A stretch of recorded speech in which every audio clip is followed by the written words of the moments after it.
Good afternoon, everyone, and welcome to Tesla's third quarter 2024 Q&A webcast.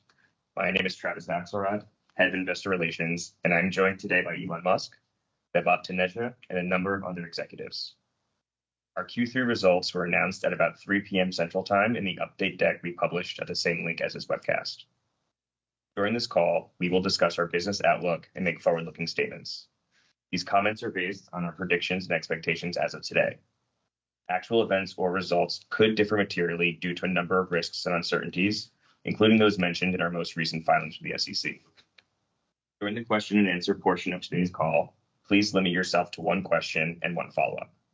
Please use the raise hand button to join the question queue. Before we jump into Q&A, Elon has some opening remarks. Elon? Thank you.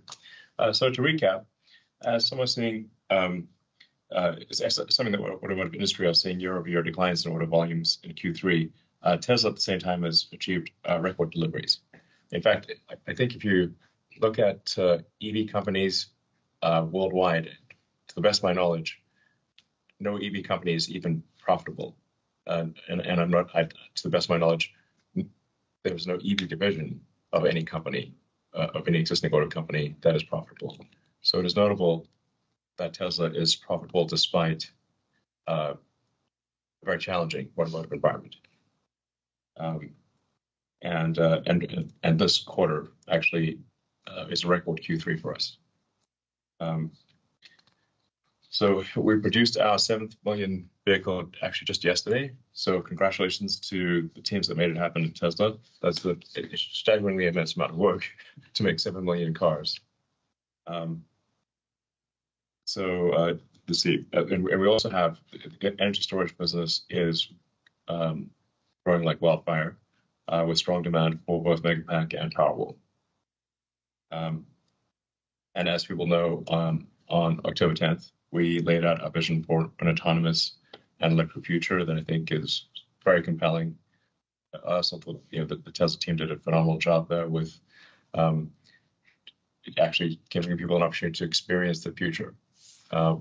Where you have humanoid robots walking among the crowd, not with a canned video presentation or anything, but literally walking among the crowd, serving drinks and whatnot. And we had 50 autonomous vehicles. There were 20 Cybercabs, but there were an additional 30 Model Ys operating fully autonomously the entire night, carrying thousands of people with no incidents the entire night. And for those who went there, it's worth emphasizing that the Cybercab had no steering wheel or brake or accelerator pedals, meaning there was no way for anyone to intervene manually, even if they wanted to, and the whole night went very smoothly. So regarding the vehicle business, we are still on track to deliver more affordable models starting in the first half of 2025. This is, I think probably people are wondering, well, what should they assume for vehicle sales growth next year? And at the risk of to take a bit of risk here, I do want to give some rough estimate, which is I think it's 20 to 30% vehicle growth next year.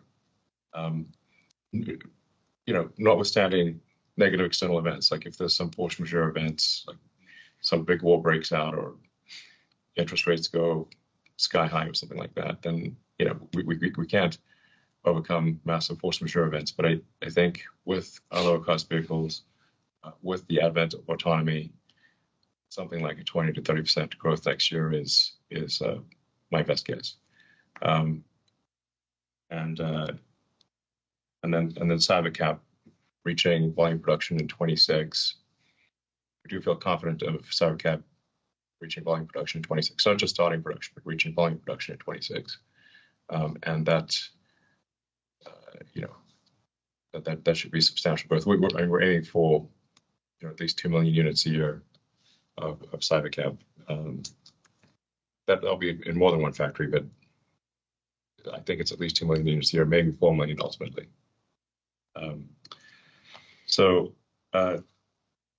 These are just my best guesses, but if you ask me what my best guess is, those are my best guesses. The 46, the cell 4680 lines, the team is actually doing great work there. The 4680 is rapidly approaching the point where it is the most competitive cell. So when you consider the fully landed, the cost of a battery pack fully landed in the U.S., net of incentives and duties, the 4680 is tracking to be the most competitive, meaning lower cost per kilowatt hour fully considered than any other alternative, which is not quite there yet, but we're close to being there, which I think is extremely exciting. And we've got a lot of ideas to go well beyond that.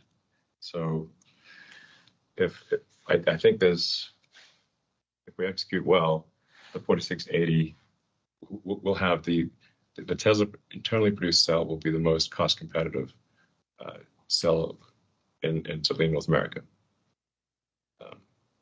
A testament to a tremendous amount of hard work there by the team. So that's it. We'll continue to buy a lot of cells from our competitors. Our intent is not to make cells just internally. So I don't want to set off any alarm bells here. We're obviously increasing substantially our vehicle output and our stationary storage output. So we need a lot of cells. And most of them will still come from suppliers, but I think it is some good news that the Tesla internal cell is tracking to be the most competitive in the US.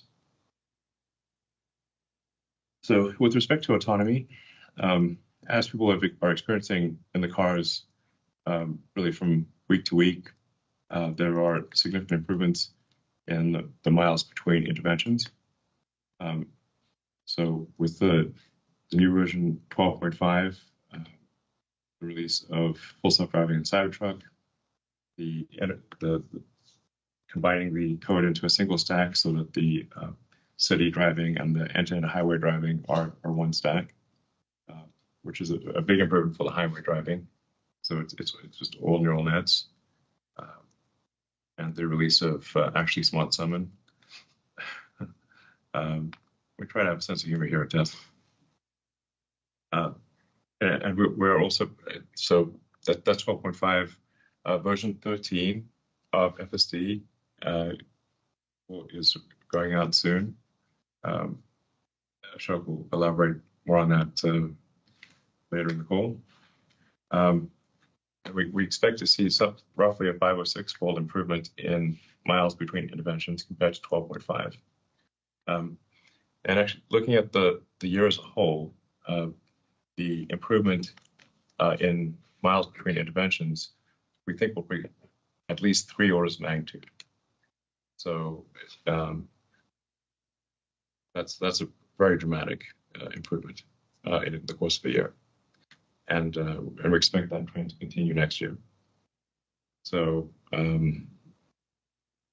the current internal expectation, emphasizing internal expectation for the Tesla FSD having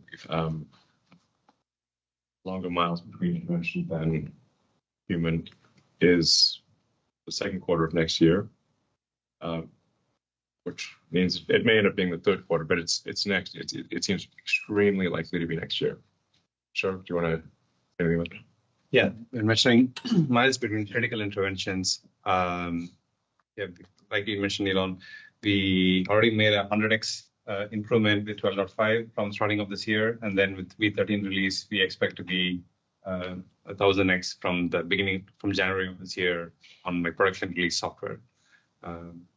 And this came in because of technology improvements, going to end-to-end, having higher frame rate, partly also helped by hardware force, more capabilities, so on. And we hope that we continue to scale the neural network, the data, the training compute, etc. By Q2 next year, we should cross over the average human miles per critical intervention, or like collision in that case. I mean, that is just unvarnished our internal estimate. Yes. Yeah. That's no sandbagging or anything else. Our internal estimate is Q2 of next year to be safer than human, and then to continue with rapid improvements thereafter. Now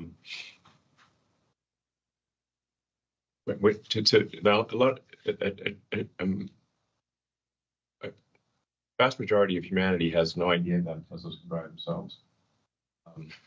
So, especially for something like a Model 3 or Model Y, it looks like a normal car. So you don't expect a normal car to be able to be intelligent enough to drive itself. The Cybercab looks different. Cybertruck looks different, but Model Y and Model 3 they're good-looking cars, but they look fairly normal. You don't expect a fairly normal-looking car to have the intelligence, enough AI to be able to drive itself, but it does. So we do want to expose that to more people, and so we're doing every time we have a significant improvement in the software, we'll roll out another sort of 30-day trial, so to encourage people to try it again. And we are seeing a significant improvement in adoption. So the take rate for FSD has improved substantially, especially after the 1010 event.